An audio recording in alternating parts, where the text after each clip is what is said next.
But I really don't have any regrets. I really don't. I've lived exactly how I've wanted to. I've tried my hardest every single time. I didn't win the matches that maybe I should have always won, but I really gave it my all. So that for me is enough.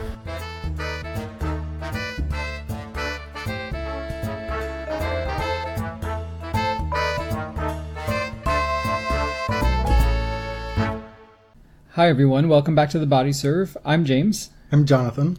We have reached the final episode of 2019. Yes, that is correct. There still could be a floating episode. I don't know. Okay. There could be a Christmas surprise. I would say we were exhausted, but we've been a bit energized over the past week because we're pretty bowled over by how the GoFundMe has gone so far. I'm completely sincere when I say that. It's crazy. In addition to that, so many of you have written such wonderful things on the GoFundMe page. I read one to you because you hadn't seen it and you said, wow, if people continue doing this, I'm going to start to believe it. There's a lot of truth in that because honestly, there's so many people who've donated who we've never heard from. We are really just shocked that so many people have responded to this. And so all this is to say we thank you immensely. And it makes us very motivated to continue to put out a good product going forward and hopefully a better one. Yes. A couple notes on the GoFundMe going forward. We had said when we were teasing it that we intended to keep it running through the Australian Open. And there are a couple of reasons for that. The first being we started early because, this is such a difficult time of year for a lot of people money-wise. That we didn't want people to feel rushed in having to contribute in a certain window, right? Like there's Thanksgiving, Black Friday shopping, Christmas, January. Lord knows everybody's broke in January, you know? Right. And then the other bit of it is that historically for us, we get our most traffic at the Grand Slams. So it made sense for us to potentially try and have new listeners be a part of the process as well. So thank you again to everybody who's donated. We encourage you to share the GoFundMe with your friends. If you know folks who like tennis, have them listen to a couple of your favorite episodes and see if that moves the needle a little bit. All right, what we're really here to do is recap the season in men's tennis. Quite different from the women in that most of the same people were achieving the big things, and that's been the case in men's tennis for over a decade. We had 2 people win 2 slams each. Nadal and Djokovic are still 1 and 2 in the world. Roger Federer is 3. There, of course, are a lot of rumblings in that next-gen, second-tier Dominic Thiem rung of the ladder. They're getting much louder. Yes, this business of the big 3 still being firmly entrenched, I feel as though that's most clear at the Grand Slam level, but stuff is percolating. More so than it ever has before. We had Dominic Thiem winning a Masters 1000. We had Daniil Medvedev winning 2. We had Stefanos Tsitsipas winning the year-end title. A lot of things happened. Thiem had a big win over Djokovic at the French Open to get back to the Roland Garros final again, but he got there with a little bit more moxie, I felt, this year. Folks who had good results in the past have built on them. Folks have entered the top 10 for the first time. That maybe 1C tier. What? It's becoming a little bit more populated.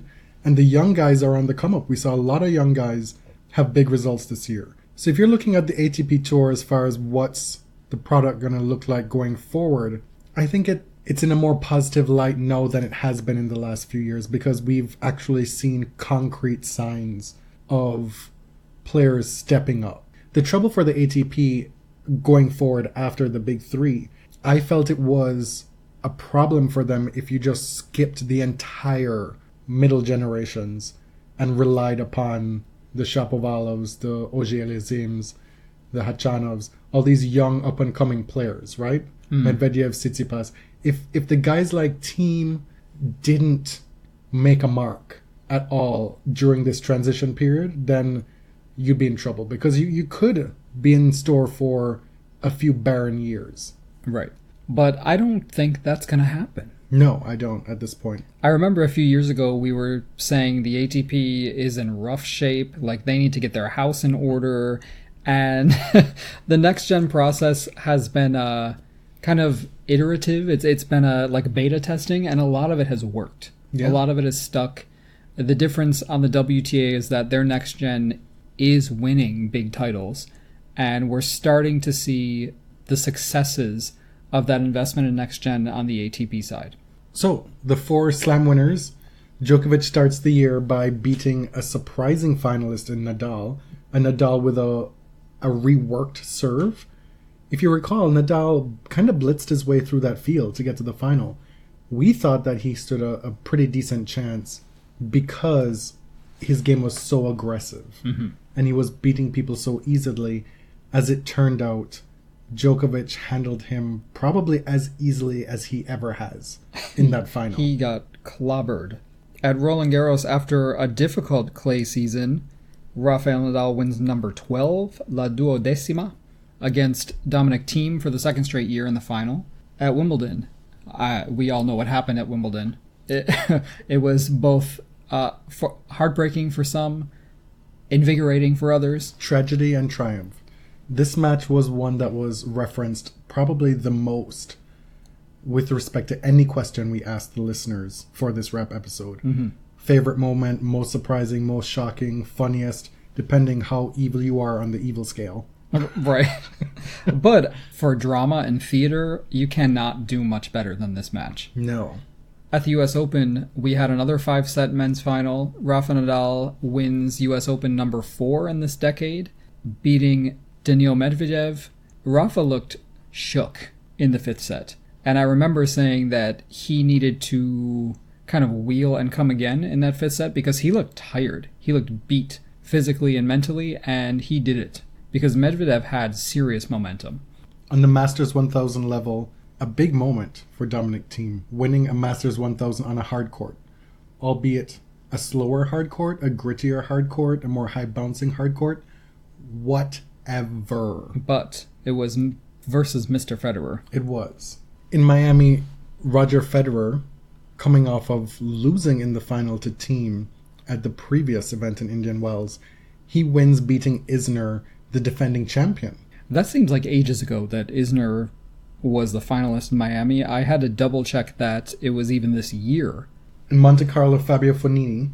Wow, this was a wild tournament. One of the more surprising Masters winners in the past 5 years, Fabio Fognini over Dusan Lajovic in the final. Fabio beating kind of a listless Nadal earlier in the tournament. In Madrid, Djokovic beats Tsitsipas.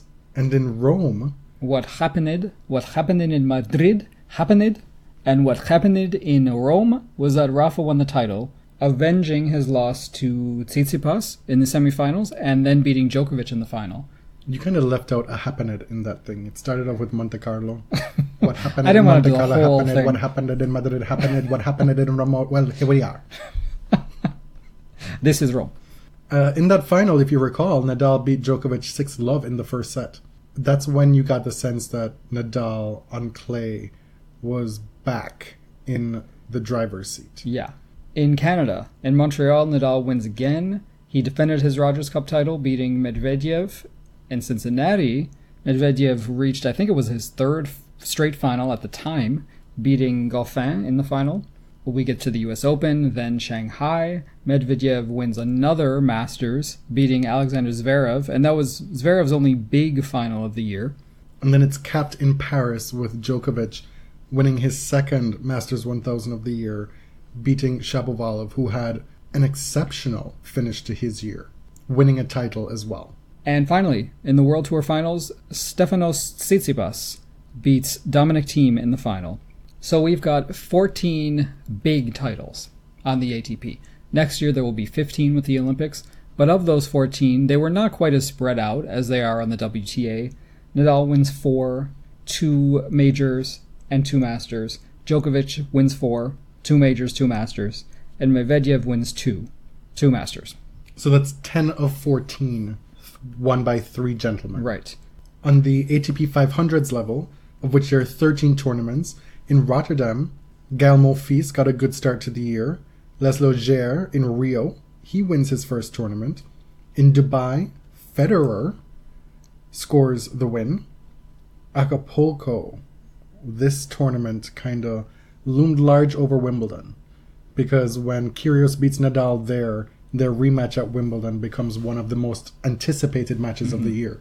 So Kyrgios winning Acapulco in Barcelona, Dominic Thiem wins in Halle, Federer. Queens, one of the Herculean efforts of the year. Feliciano Lopez winning singles and doubles on the same day, winning something like 5 matches in 2.5 days. In Hamburg, Basilashvili wins. Washington, Kyrgios gets his second 500 of the year. Beijing, Dominic Thiem starts his surge at the end of the season. If you recall, he suffered from some viral illness that kind of derailed his summer hardcourt season. In Tokyo, Djokovic wins. Vienna, Dominic Thiem wins again. And then the final ATP 500 of the year in Basel, Federer wins his third. His third 500 title. Correct. So the title leaders this year, Djokovic and Thiem were tied at 5. And then we had 3 players winning 4 titles, Nadal, Medvedev, and Roger Federer.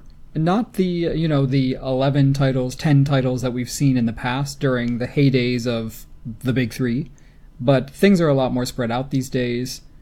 Also, Nadal played 12 tournaments. Djokovic and Federer, I believe, played 16 each. They're not, for whatever reason, be it body preservation, be it injury, they're not playing as much as the other guys. Somebody in the top 10 hit as high as 27 tournaments, and it wasn't Dominic Thiem. Oh. He was in the 20s, but some... 27? Goffin played 27. Are you serious? I think so. David Goffin. Is that even possible? Well, he did it. On the doubles side, a lot of noise was being made by a few different teams. Herbert Mahut win the career Grand Slam at the Australian Open, beating Continent and Piers. At Roland Garros, we get a shocking winner in Kravitz and Mies, beating Chardy and Martin. At Wimbledon, the newly number 1 team from Colombia, Cabal and Farah, win Wimbledon and the US Open. A bit of a doubles caveat there. If you recall, Cabal and Farah, they had lost previously in the weeks leading up to Wimbledon to Andy Murray and Feliciano Lopez at the Queen's Club, Nature Valley, Fever Tree. Fever Tree. Yes. And so they play again in the first round of Wimbledon. That's correct, right? And then they beat Murray and Lopez. We're going to speak a little bit about a couple of observations, some notable things before we get into Davis Cup, because we haven't talked about that. And then we'll do our listener questions and let that kind of inform the rest of the recap. I think Roberto Bautista Agut is the bookend of the ATP season. He was present for so many pivotal moments. His name kept popping up. He had an excellent year, finishing at number 10, but there's something like Forrest Gumpian about his year, right? Explain that. So Forrest Gump was present at many important historical moments. He was just kind of there. And this year, Bautista, he beats Novak Djokovic in Doha in the very first week of the season and wins the title. He gets the good or bad luck of drawing Andy Murray in the first round of the Australian Open in what might have at one time been Andy Murray's final match ever.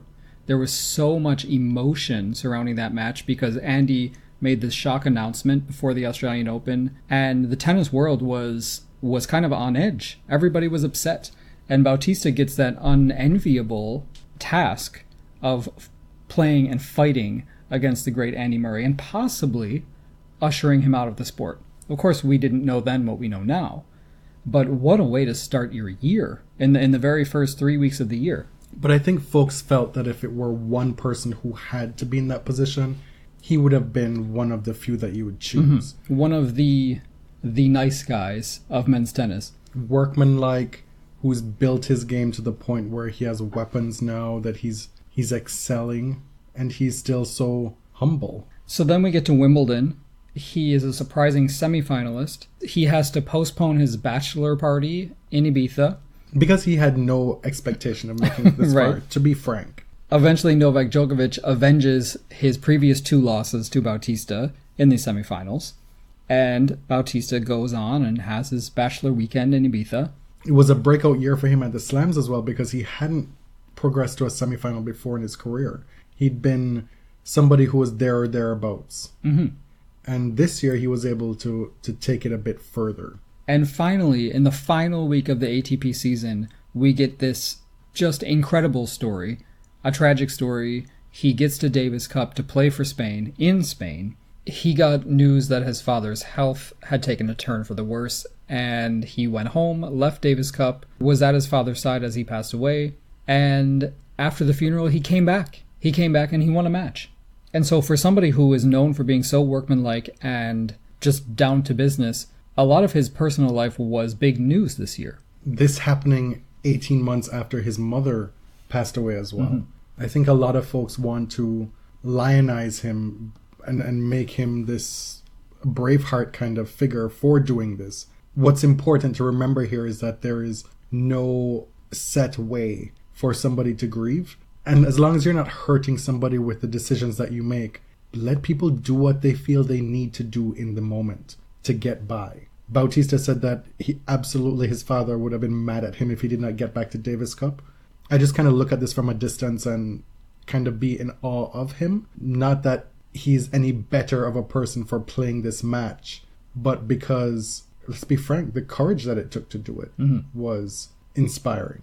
But I think your point in bringing up Bautista Agut through this prism was that for such an unassuming player, he featured so prominently in some of the biggest stories of the year. Right. He sort of found himself in these big spotlights and handled himself with aplomb as usual.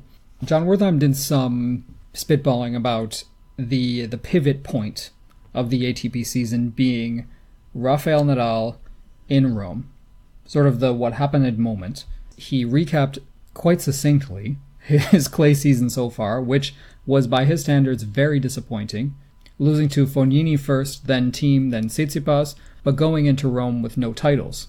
And Rafa turning around his season in Rome after considering taking a pause in his season to regroup mentally and physically, that changes everything. That, now we have another hardcourt Masters in Montreal, we have another hardcourt major in the US Open, we have a Davis Cup win.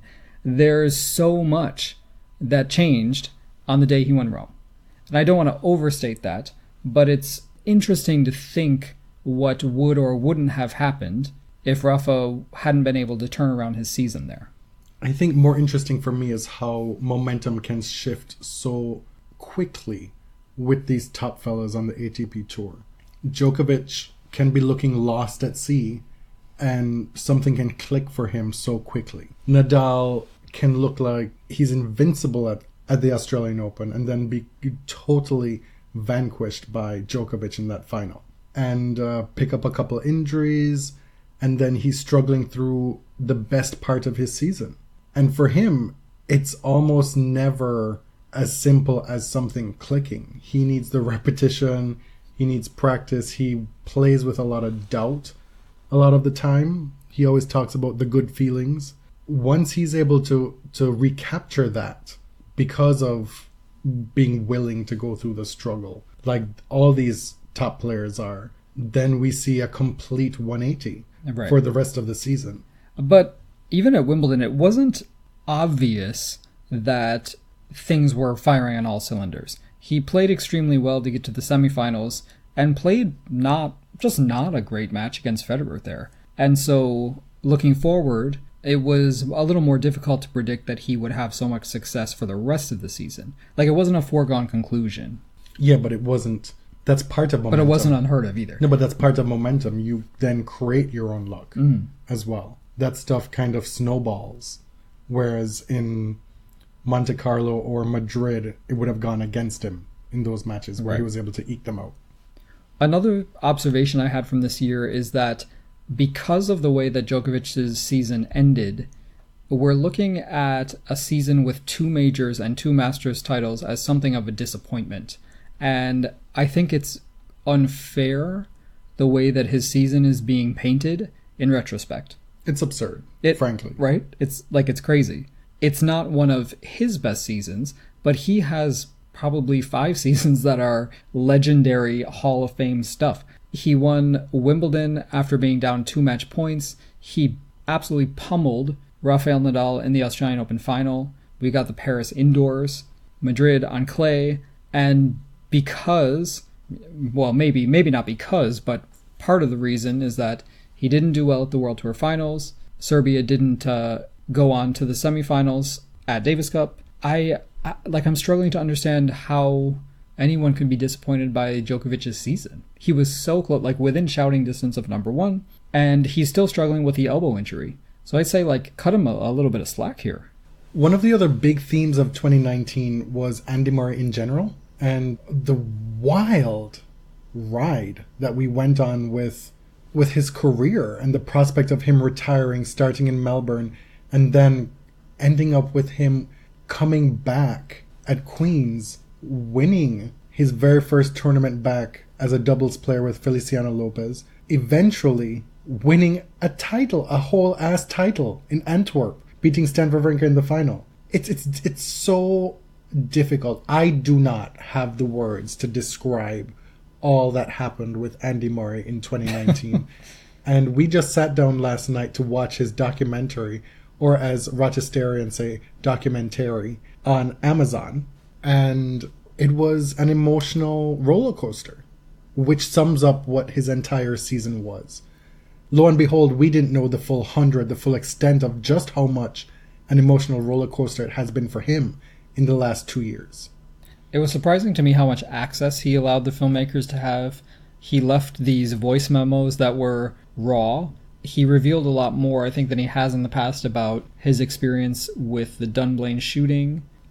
He rarely talks about that. He talked about his brother Jamie leaving home about a year after the shooting, and he got upset about it. Shortly after his parents divorced. Mm-hmm. We saw his father, who we almost never see.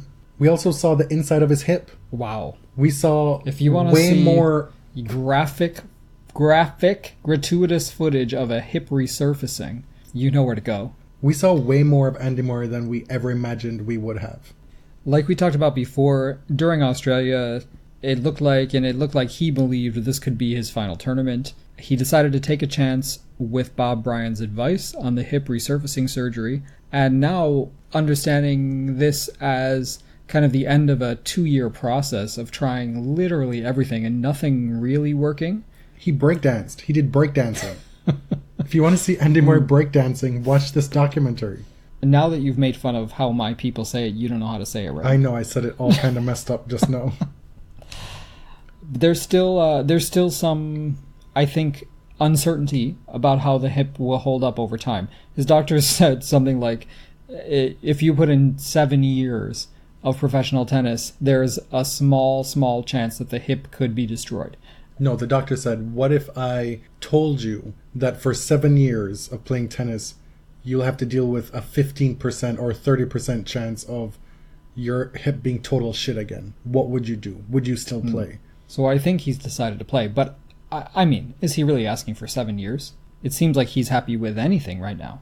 One of the things that I found interesting, getting a bit of a inside peek as to who Andy Murray is, we see him as this beacon on the ATP Tour for inclusivity, for equity, always at the ready to correct reporters when they want to exclude WTA players. That famous clip of him being asked about what it's like to be the first player to have double Olympic gold medals, and he goes male player because Serena and Venus have done it multiple times over. And we were given this narrative that stems less from his want and desire to be inclusive. That wasn't even mentioned at all. But they had this kind of throwaway segment where they made it seem like Andy just needs to question everything. That he's always kind of combative about the small things, the minutiae, the fine details, but like big picture stuff, he's a lot more expansive in his thought. Right. You know, they didn't tell the entire story because it was just kind of a throwaway clip. But there's definitely something to that. One of the reasons that Andy is such a good champion for women's sport might be because he is so stubborn and he's so contrarian that he just feels the need to like stick it in there whenever he feels like it. He loves the pushback, like the tension. And you can see it on court But with the big things, he said, I think I'm a good student, basically. I do what the coaches tell me. I do what the physios tell me. I don't fight about that big stuff. But little trifles. Mm-hmm. I'm just not willing to accept that what we've conceived of him as this feminist icon within men's sport is just a byproduct. And I'm not really about that life. Okay. Davis Cup. Yeah, we promised that we would cover this because we've missed it over the past few weeks. Obviously, there was a lot of controversy about this event going in with how it has been completely refashioned. And where are we now? I think it was clearly very popular. There was so much engagement about it on social media. As is to be expected. Tennis Twitter is going to talk about it for better or worse. There were obviously a lot of misgivings from commentators, reporters, the Twitter commentariat. But I think there was a lot to take away from it, both positive and negative. You said popular. It was popular for better or for worse. Right. There are a lot of folks who enjoyed it.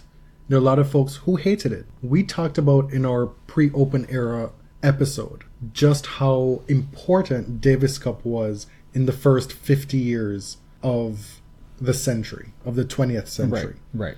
How it was probably more important than the Grand Slams for many decades.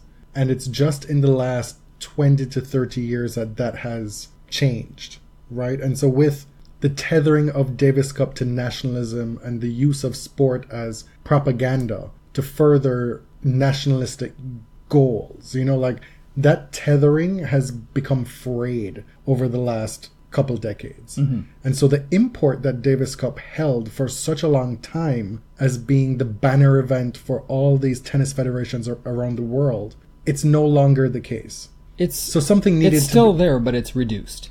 It's significantly reduced, and something needed to be done. I don't think there are many people who would say that nothing needed to be done to tweak Davis Cup. Or that it's just perfect the way it is. Exactly. But what we got was a complete overhaul.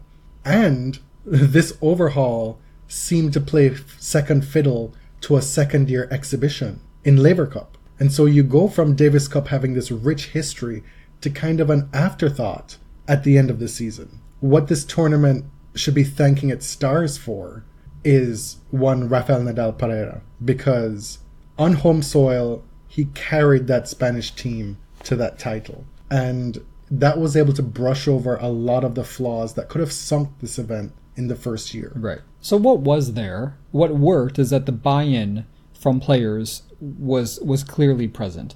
Rafa, Novak, the Canadian team, there was so much to love about the actual tennis being played. Like you said, Nadal, just lit up. He's won the Davis Cup several times before this. He has an incredible record in singles. And the week on an indoor hard court at the end of a long season, at altitude, where he doesn't normally excel, it's just he made such a case for this event in this format. The event also succeeded in giving doubles such a prominent place in the event. Right. Because each tie, I guess, only had 3 rubbers, 2 singles, and then the deciding was always the doubles. The third rubber was always doubles. In some cases, the doubles was not played, but in many cases, doubles was the decider. Throughout the week, Rafa beats Khachanov, he beats Dodig Pavic in doubles, defeats Schwartzman in the quarterfinals, plays Dan Evans, Great Britain in the semifinals. He and Feliciano Lopez defeats Skupski and Murray. He beats Denis Shapovalov, who was on such a run in the finals against Canada. And I haven't mentioned all of his matches, but the caliber of opponents was there in a way that it's not always in Davis Cup. And the ease with which he beat some of these opponents, giving or allowing Diego Schwartzman, 2 or 3 games? Indoors? That's crazy. In that final, after all that he's played, something like 8 matches in 5 days by the end of it, the final match he plays, he has the opportunity to secure the Davis Cup by beating Shapovalov, and he does it in straight sets. After his countryman comes back from his father's funeral and beats Felix Auger-Aliassime in the first match of that final. Can we talk about Canada? Yeah, sure. This team, the Canadian team is so deep because for most of the tournament they did not play Felix, they didn't play Milos, This is Vasek Pospisil and Denis Shapovalov doing almost everything for Canada. A healthy Canadian team is very deep because that would include Milos Raonic. Right. I would argue that Canada made it this far because of Vasek Pospisil. Say what we have said over the course of this past year about Vasek. But he was resurgent at the end of the year, winning some challenger matches and events. And he parlayed that into Davis Cup magic. Right. Beating players that earlier in the year, absolutely no chance. Keep in mind, he was off the tour for months, rehabbing an injury. And so this is exactly the type of momentum to get him back into the feeling of being a top 30 ATP player again. It wasn't that long ago that he was a player of heft on the ATP Tour. And they're all higher ranked than he is. Opelka, Fognini, he and Dennis teamed up to play Khachanov and Ruby in doubles and won. And then Shapovalov beat Berrettini, Taylor Fritz, Khachanov. These are, Canada knocked out basically 4 world powers in men's tennis. Italy, USA, Australia, and Russia to reach this final.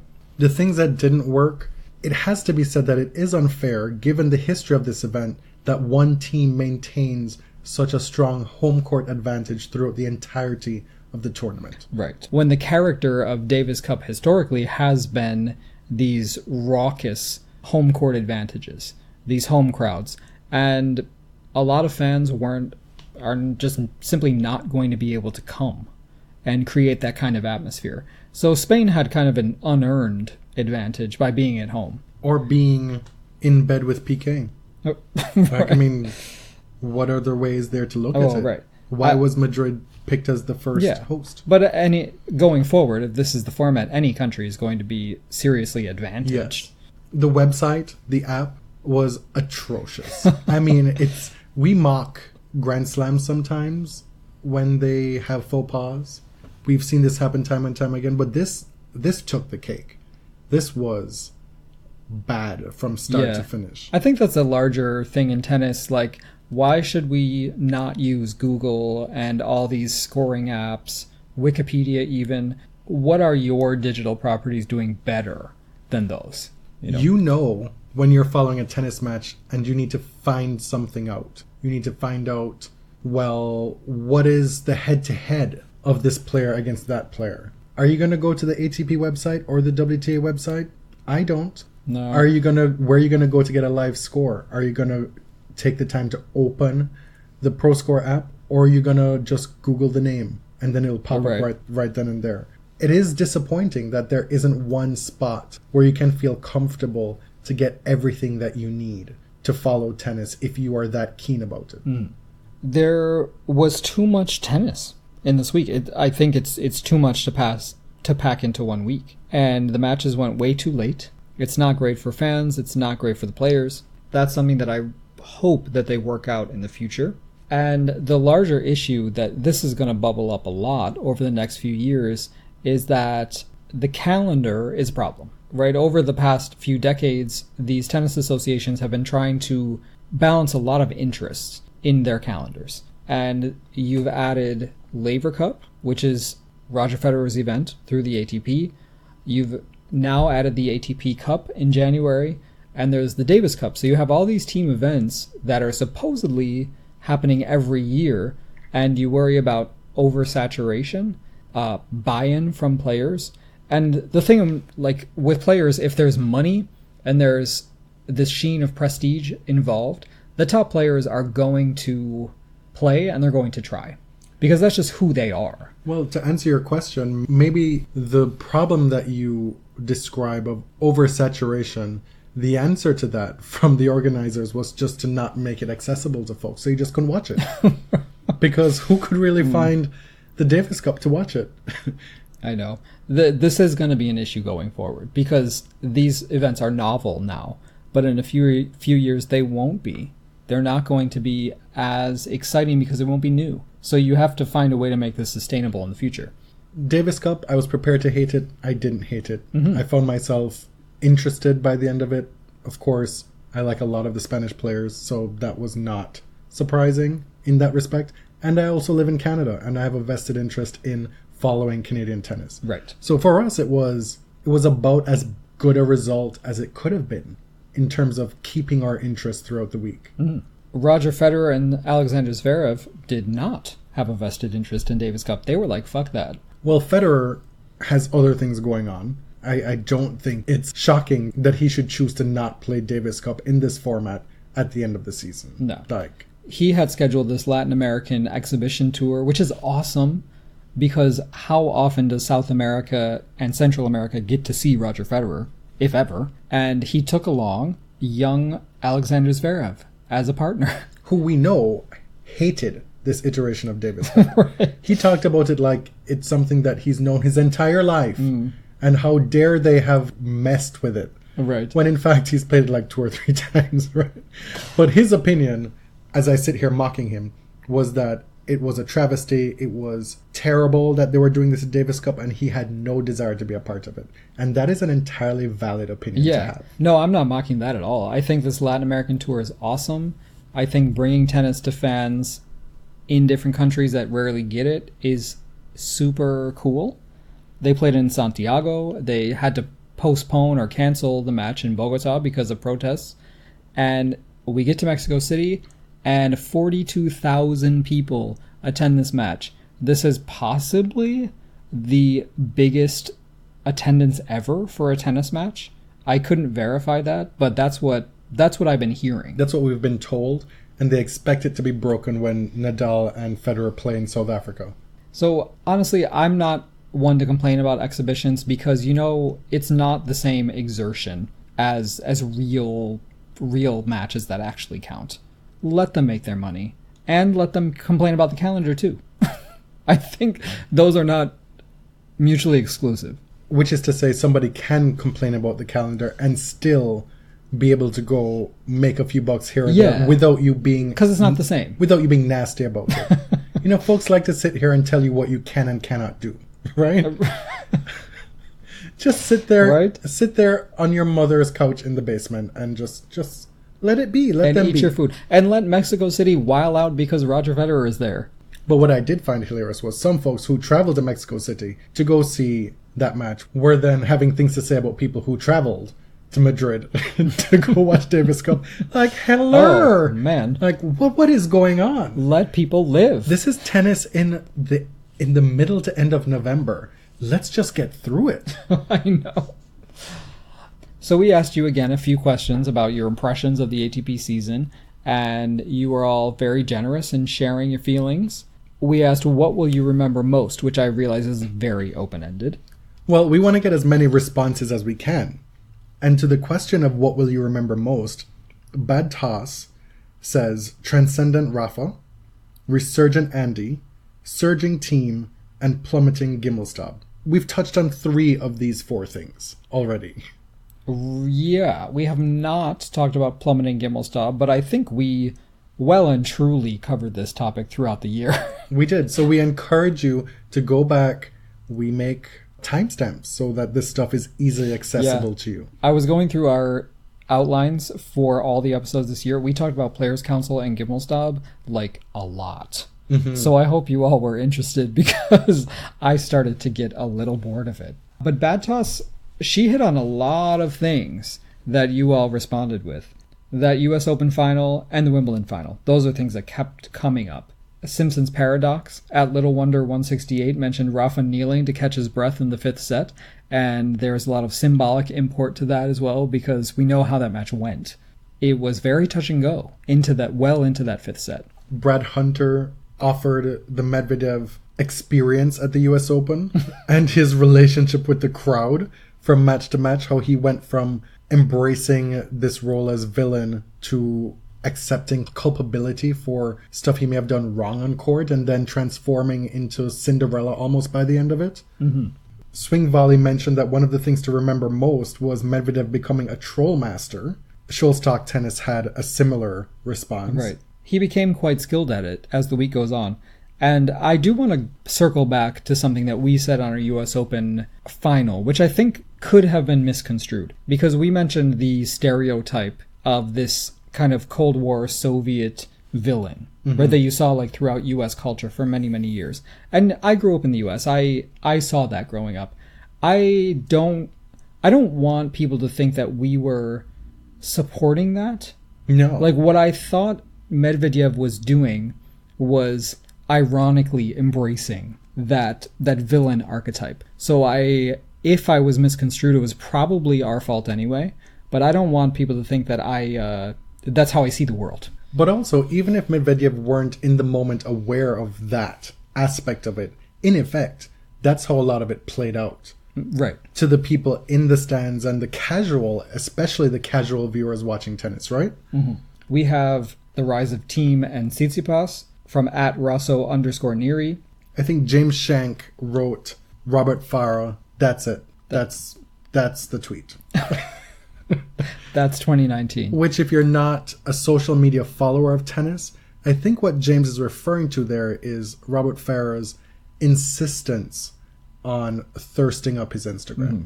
It could be just workouts. It could be just that. Right. But the way it's shot and the angles and the this and the that and the what have yous, it presents a different kind of viewing experience. It's rather Chorich-esque, I'd say. There are a lot of these men who are angling for that thirst trap pole position. We've talked about this we've done an entire segment on the show before. Wawrinka is kind of the most obvious about it, I would say. And I don't even the know most self-aware. No, I mean, he went through a little phase after the breakup with Vekic where he was out here advertising what he had to offer. Correct. And yes. so what I want to ask of you now is, who were the thirst trappers of 2019? It's an important topic. I think it's the usual suspects. You have Verdasco, Gratuitous, Chorich, Wawrinka, Farah. Am I missing anyone? Dimitrov. A lot more classy about it. Oh, definitely Dimitrov. A lot more classy. Yeah. I'm not here to slut shame anybody. That's not what this is about. But Grigor has a different aesthetic that he puts forward, you know? Right. All right, moving on. And then you have the folks who want you to think that they're not thirst trapping. Like Stefanos Tsitsipas is thirst trapping. If you recall one of his vlogs, he just casually wakes up out of his bed and he's in his underwear and he's taking extended strolls across the living room in said underwear, right, and goes to the bathroom in said underwear. Like, why was that a choice? And so my task to ATP players in 2020 is to keep the bullshit at a minimum and keep the thirst trapping coming and diversify. Keep it interesting. Give us different looks. NT-Way, Scholes Talks Tennis, submits King Felix's runs at Indian Wells in Miami. What was that? Anyway. Oh, I thought that was a handle. No. No. Felix had an immense first half of the year, struggled in the second half, but he's beaten Tsitsipas twice, he's beaten Fognini, Basilashvili twice, Chorich, Shapovalov, Kyrgios. Need I go on? Semifinals in Miami. His first final in Rio, losing to Gere. As is the case when we ask these questions, there's a lot of overlap. One of the popular responses was Andy Murray telling Fabio Fognini to shut up, something that I won't attempt to try and replicate the accent here. If you used your actual accent, like that you were born with, it would be a lot closer. Shut up. Well, no, sorry. Shut up. At least when you moved to Canada, you just started dropping your T's, I think. Shut up. Whatever. We're not doing this again. Andy Murray was also a big response from folks as far as moment of the year, things that you won't forget easily, based on his retirement and comeback and winning. The arc of Andy Murray was a big response here. So too was Bautista, Agut, and Nadal at the Davis Cup. A bit of recency bias here, because that just happened, but that was a big response from a lot of folks. That's from Vern Jones, specifically. And the Wimbledon final, we haven't talked a whole lot about it, but wow, what a moment. This thing had everything.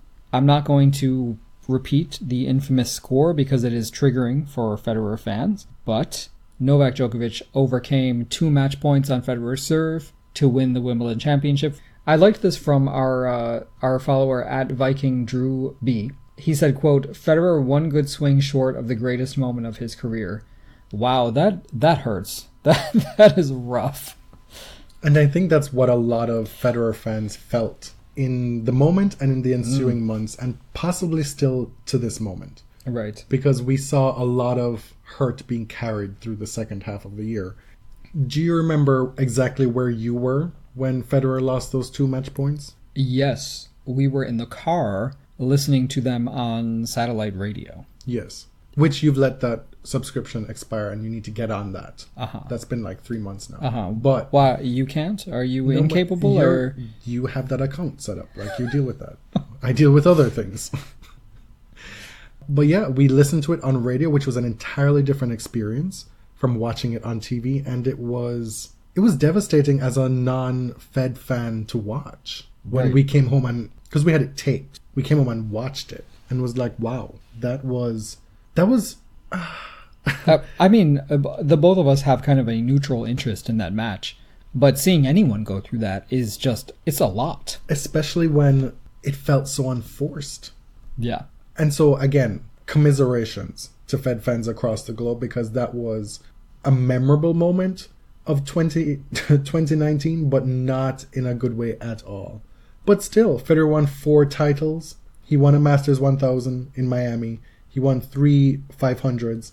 It's still a good year. It could have been a great year for him at 38 years old, but for those 2 match points. And so these fine margins that we always talk about in sport, how they can shift things in big ways, this was one of them. And Djokovic is somebody who handles those kind of points so well, especially against Federer.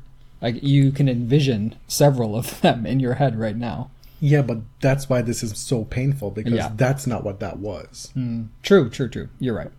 CL Morin 61 submits a few Rafa answers here. People writing off Rafa's season in Madrid.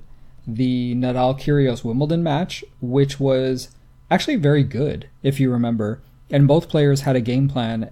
I also remember Christos Kyrgios calling Nadal a, quote, fucking prick on IG Live. Do you remember that? It's again, I circle back to my bandwidth. There's Okay. just so much. The season is too long. At Willow's Court mentions Shoegate. Love it. The Tsitsipas gamesmanship in general, like changing his rackets right before his opponent has to serve on important points. Love it. Petty. You love it? No, I don't love it, but it does give me entertainment. So this is a case of multiple things being true. Yes. Okay.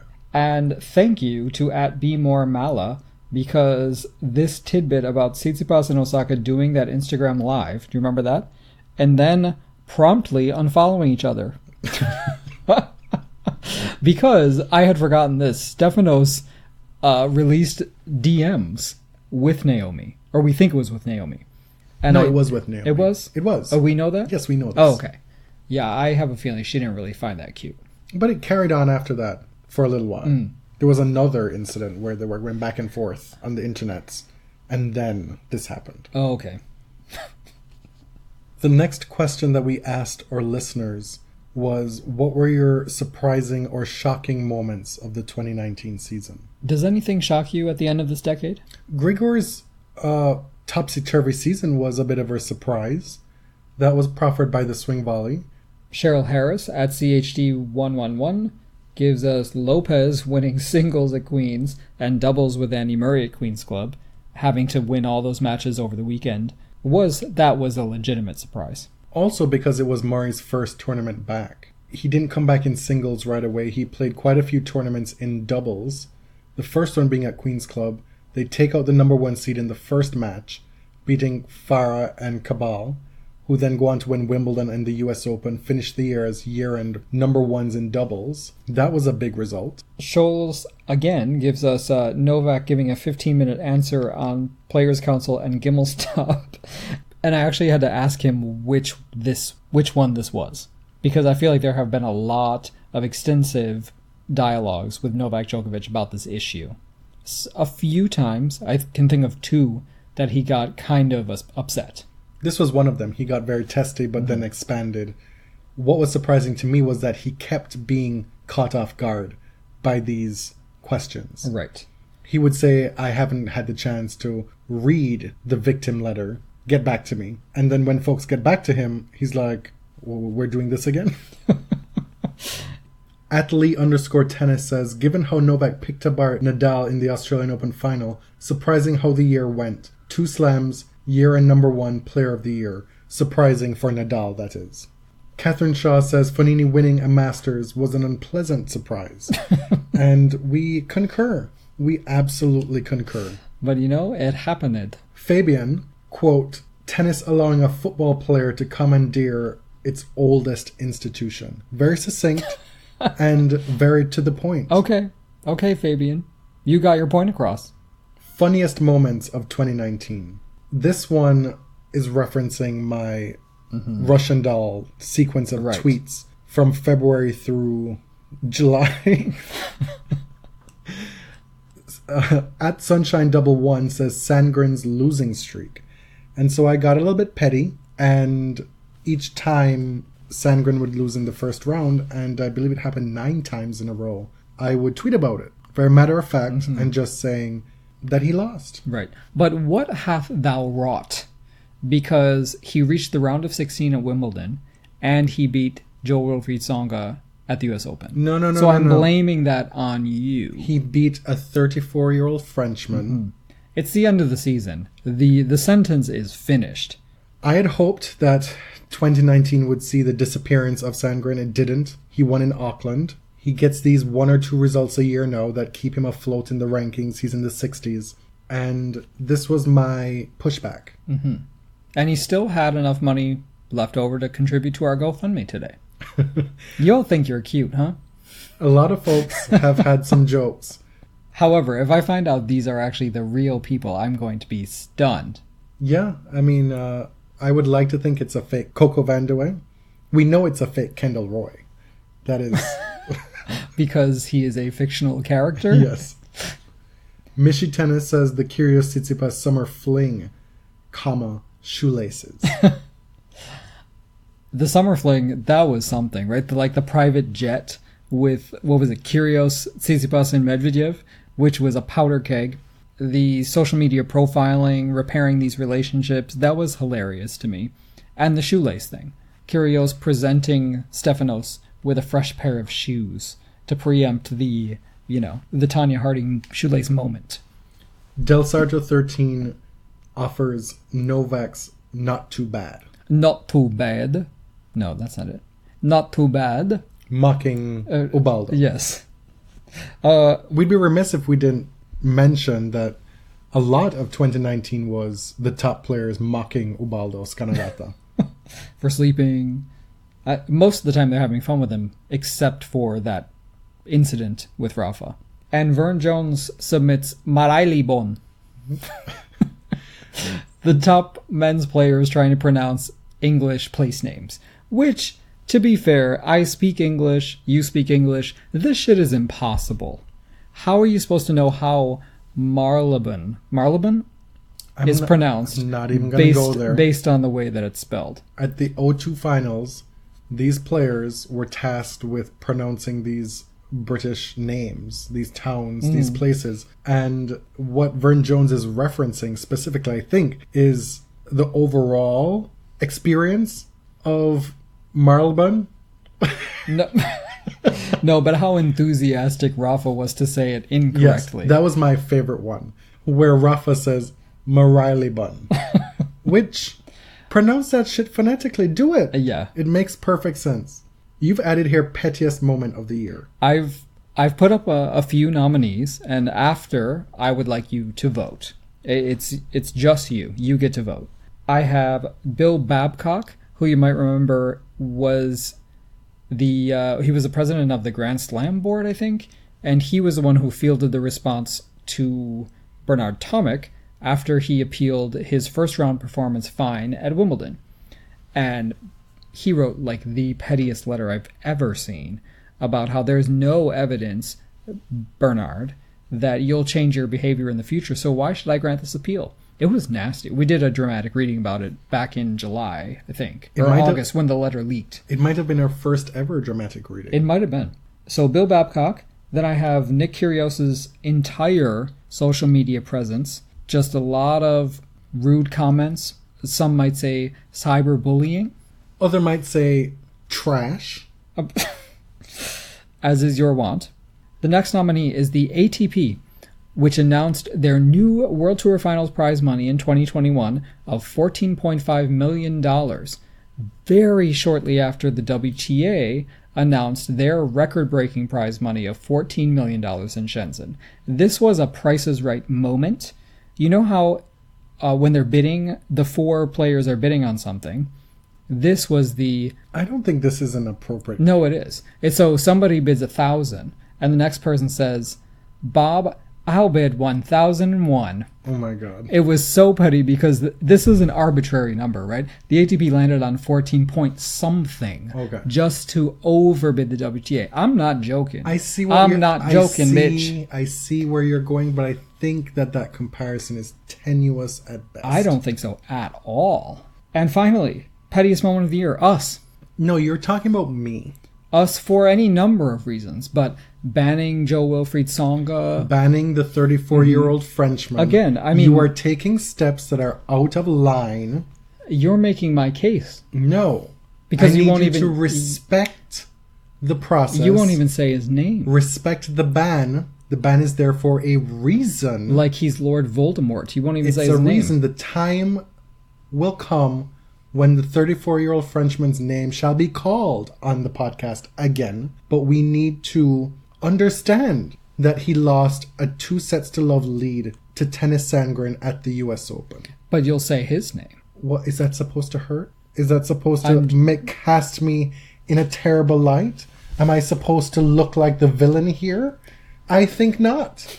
I am not bothered. Mm-hmm. So... Do you have a winner out of those 4? It's a tie between the ATP and Bill Babcock. Bill Babcock, try saying that 3 or 4 times in a row. Mm-hmm. He was out of pocket, out of line. He was rude as fuck. That is, like we said on the episode when we covered it in real time, so unprofessional. Nobody who has an office should behave in that manner. An office? An office. He wrote it from an office, I presume. How dare you have an office and write that shit? That's a take. And then the ATP, that is just so petty as well. Y'all let us know. As you may know, you may have seen the ATP has announced its award candidates, its nominees for their end-of-year awards. Player of the Year, Comeback Player of the Year, etc. The one that we want to focus on here is the Comeback Player of the Year. Who do you pick? There is the 34-year-old Frenchman who finished 2018 at number 239, now at number 29, winning titles in Metz and Montpellier. There's Andy Murray, who I don't know how you can come back from more than he did in the span of 1 year in season. There's Andrei Rublev, who was one of the rising stars of the ATP Tour, only to be derailed by injury. And then there's Stan Wawrinka. What's your pick? I'm not going to pick. I'm glad I don't have to make that decision. But I think for setting the historic record straight, I will pick Tsonga just to kind of overcompensate for the injustices he has suffered on this podcast at your hands. You are trying it, and you're, as usual, doing way too much. I go with Murray. Player of the Year, is there any doubt? It's Nadal, correct? Both he and Djokovic win 2 Slam titles. Nadal has 3 Slam finals. He also wins 2 Masters 1000s along with Djokovic, so they're equal there. But then Nadal wins Davis Cup in this fashion to end the year. I think that kind of pushes him over the edge. And he also has year-end number 1. Very close. Which, to your point about how some folks view Djokovic's year as a disappointment, when you look at their 2 years together, Nadal has incredible consistency throughout the year in his results. But the main tenets of their 2019 resume are very similar. But Nadal is viewed as a roaring success at this point. We had a few retirements in 2019. David Ferrer, his interminable retirement tour terminated in the spring. Nicolas Almagro, he called it quits. Marcos Baghdatis. We covered Tomasz Berdyk's retirement a couple episodes ago. Victor Estrella Burgos. If you'll recall, Estrella Burgos won 3 consecutive titles, his only titles in his career, in 2015, 2016, 2017, all in Quito, Ecuador. Well into his 30s as well. Tim Smichek, he retired recently, as well as Janko Tipsarevic.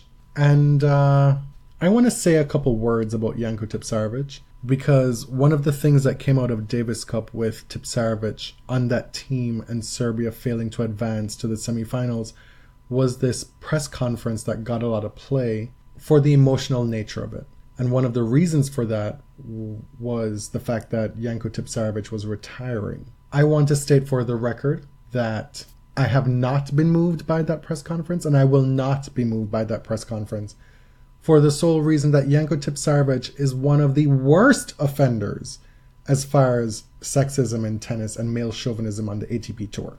Back in 2008, he had some of the worst things you'll ever hear spoken about women's tennis, shy of Justin Gimelstob. He was translated as saying 99% of male tennis players can't stand women's tennis. There's no other sport with such a big disparity concerning the level of play and the money women make. A friend of mine says that a woman who wins a slam should only earn enough money to pay for her airplane ticket home. Who knows what else I would say if it wasn't for Anna and Yelena, whom I consider friends. Imagine that. Because he's friends with Ivanovic and Jankovic. Oh my god. Imagine. What worse could he say? But what kind of friend is that? But he goes on to say worse. So let's continue. He says, but of course, I appreciate the effort they're putting into tennis, because I know they practice as hard as I do. The way women think on court cannot be compared to men. Their only strategy is hit the ball where your opponent isn't. We've heard this a lot over the years. Nothing more. No, put more spin on the ball. This is an important point. Play to her backhand. No way. Is that such kind of tennis works today? Look at the Williams sisters, Sharapova or Ivanovic, who hits the ball like a truck on steroids. I get a bit critical when I see how much the women earn and how their opening rounds go. That's what irritates me the most. I feel like going to WTA headquarters and something all of them. Look at Federer, who is so dominant. He has to work so hard to beat a Starace or an Almagro. He may even lose a set, and then look at Sharapova or Ivanovic, who lose 3 games in the first 4 rounds. It makes me sick. And as it turned out, the shape of the tours are totally different in the last couple of years, whereby the women have so much parity in the early rounds, and Tipsarevic is out here losing easily in the first round in most tournaments that he played. So that was a bit prophetic in ways that he did not imagine. I have heard a lot of calls to sort of forgive this assessment, but I haven't heard him reassess what he said. I've heard no backtracking, no apologies, whatever. You can never trust these guys who are like heralded as the philosopher poets. Mm-hmm. You know? Now, congrats. You've read a couple books. Are you ready for your quiz on the ATP season? Yeah. Are you worried, concerned? No. You've done your preparation? Not really, no. If I fail, it reflects on both of us, so... Question number 1. This is a fill in the blank. You have to fill in 4 blanks. This is from the ATP 2019 season Wikipedia page. For the Masters events, the ATP introduced a shot clock. Players had blank minute to come on court, blank minutes to warm up, and then blank minutes to commence play, as well as blank seconds between points. What? Okay, I don't have to do it in order, right? No. So they have 5 minutes in the warm-up. Okay, correct. They have 25 seconds between points. Correct. They have 1 minute to come on court. Correct. That's right? Yes. And they have, and then the last one was... How much time do they have to commence play once they've finished after the warm-up is done. 30 seconds? 1 minute. I was going to say, I thought that was too obvious. Okay, that was pretty good. Okay, yeah, I'm not going to give you affirmation after every little thing that you do. Luckily, I can give myself affirmation. Number 2, who won the Hopman Cup? Switzerland. Who did they beat? Germany. Okay, you get all of that. RIP to the Hopman Cup, which we're told will come back. Which of these players did not win an ATP title in 2019? Bautista Agut, Kevin Anderson, Riley Opelka, Felix Auger-Aliassime, or Taylor Fritz? Taylor Fritz. Incorrect. The answer is Felix Auger-Aliassime. I should definitely know that. You should have known that because you laid out all the winners for this agenda. Felix made 3 finals in 2019 in Rio, Lyon, and Stuttgart. Question number 4. 15 players won their first ATP singles title. Name 5. Oh, I hate this. Ger, Correct. Christian Garin, Correct. Opelka, Correct. Shapovalov. Correct. Come on, man. Wow, you're being particularly dim right now. Because the previous question was which of these haven't won. Yeah. And you picked Fritz. But the answer was Auger-Aliassime. So Fritz won his first? Correct. What? I didn't ask for the answer. You have to give me full points for that. No, I did not ask for the answer. I wasn't done. No. I asked you off air because we had paused. I said, do you want me to just cut you off? And you said yes. What? That is so unfair. You did not explain what that meant. You got 4/5. You were not going to come up with the answer. The other 10 men who won their first singles titles in 2019, Tennis Sandgren, regrettably, Alex de Minaur. I was going to say de Minaur, but you cut me off. Okay, that cannot be proven. I don't care about the rest. Go on. Londero, Albot, Pella, Manarino, Sonego, Fritz, Jarry, Lajovic, and Urkac. Question number 5. 4 players defended a title from 2018. Name 3. What? Really? Yeah, there were 4 players How? who won a title in 2018 and they defended it in 2019. Think through it. Use your common sense. Djokovic at the Australian Open? No. No, but Federer that won is that correct because I didn't It's not ask you to correct. name which tournament. But Djokovic is one of the answers at Wimbledon. But I didn't get that correct. But I didn't ask you to tell me which tournament it was. I okay. said name the players. Oh. I'm sure Nadal did somewhere. Oh, at Rogers Cup.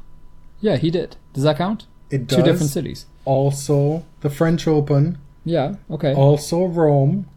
I couldn't remember if he won Rome the previous year. And then who is the third? Um, It's also fairly evident. Dominic Thiem? No. Roger Federer in Basel. Oh, okay. And then the other person was Nicolas Basilashvili in Hamburg. Oh, at Hamburg, yep. So you get 2/3 for that one. Question number 6. 6 players cracked the top 10 for the first time. Name 5. Berrettini, Yes. Medvedev, Yes. Bautista, Yes. Tsitsipas, Yes. and I'm trying to think who else was at the ATP finals. Neither of them were at the ATP finals. Yeah, I had a feeling. Who was at like 9 and 10? Schwartzman? No. Khachanov and Fonini. Oh, ugh. So that's 4/5. I'm giving you these questions where you can get a lot of credit. A lot of partial credit. Mm-hmm. True or false? The 34-year-old Frenchman who lost to Sandgren from 2 sets up at the US Open deserved his ban from the show. Absolutely false. That is incorrect. I will lose a point for the That principle. is incorrect. The correct answer is true. There is no correct answer. The correct answer is true. Question number 8. Daniil Medvedev led the ATP in most singles finals. How many did he make? 9. Correct. How did you know that? Because I just knew it. Now I'm going to take a page from your WTA quiz where I give you 2 quotes and you tell me who said it. Question number 9. He's my polar opposite and he is super salty. Who said this and about whom? Nick Kyrgios said that. Had to have said that. About Verdasco? Partial credit. Part of it, right? Kyrgios said that about Nadal. Oh, God, he says salty a lot about people. He does, and if you recall, that was from his infamous interview with Ben Rothenberg on No Challenges Remaining. Oh, God, how could I Which forget we would that? be remiss if we did not mention that on a year-end recap of the 2019 season. He talked a lot of shit. So much shit on that show. Does he ever need an invitation, though? Well, he got an invitation for that show, and he made the most of it. Question number 10. I mean, our chemistry definitely isn't the best that you can find on tour. It just happens with people that it's not that you can just like everyone. Oh, that, oh, God, this could be like this could be 3 people. I'll read it again to give you a yeah, couple more yeah. seconds. I mean, our chemistry definitely isn't the best that you can find on tour. It just happens with people that it's not that you can just like everyone. Okay, so this is about Tsitsipas. I'm not going to answer until you give me your answer. So I think this is Medvedev about Tsitsipas. Well, wouldn't you know, it's the complete way around. Oh, fuck. It's Tsitsipas about Medvedev, and I believe that was at the O2 finals. Damn. So you got 0 for that one. I've tallied all your fractions, and you scored 5.52 out of 10. That's bullshit. I don't really think that you wanted me to succeed. A couple of these were pretty obvious. I feel like you definitely could have made hay on the... You were so close. On question number 10, you just got it the other way around. Okay, I would like you to check your math again, but... I mean, you gave the complete wrong answer about the 34-year-old Frenchman. You knew what the answer to that was. How does that count? That counts. It's a question. It's a question. You answered incorrectly. That is... You actually knew what the correct answer was. Ridiculous. You knew what the correct answer was, and you chose not to give it. So you sit there in your shame of 55%. I fell on my sword, and I'll do it again. Well, we're at the end of this ATP season and the end of our ATP wrap episode. Thank you for listening. Again, thank you to everybody who's donated to the GoFundMe. We thoroughly appreciate it. We've given instruction as to what's going to be rewarded in the GoFundMe as far as a personalized email or TBS postcard. So please, if you are eligible for those, get ahead of the game and DM us, email us your email address or physical address. Or social security number. We'll take that too. And if you're like, well, I don't want no janky-ass TBS postcard, email us and let us know that too. Because that's a valid perspective to have. Mm-hmm. You can get in touch with us on Twitter. I'm Jonathan. You can find me at tennis_John. I'm James at ElliotJMR. 2 L's, 2 T's. You can DM The Body Serve on Twitter at The Body Serve. You can Instagram us at The Body Serve. Or email addresses thebodyserve@gmail.com. Thank you for a wonderful year. We have enjoyed you all. That's a wrap on season 5. Yeah, season 5 is in the books. Till next year. Okay, we move to Spanish because that's bullshit. Thank you very much.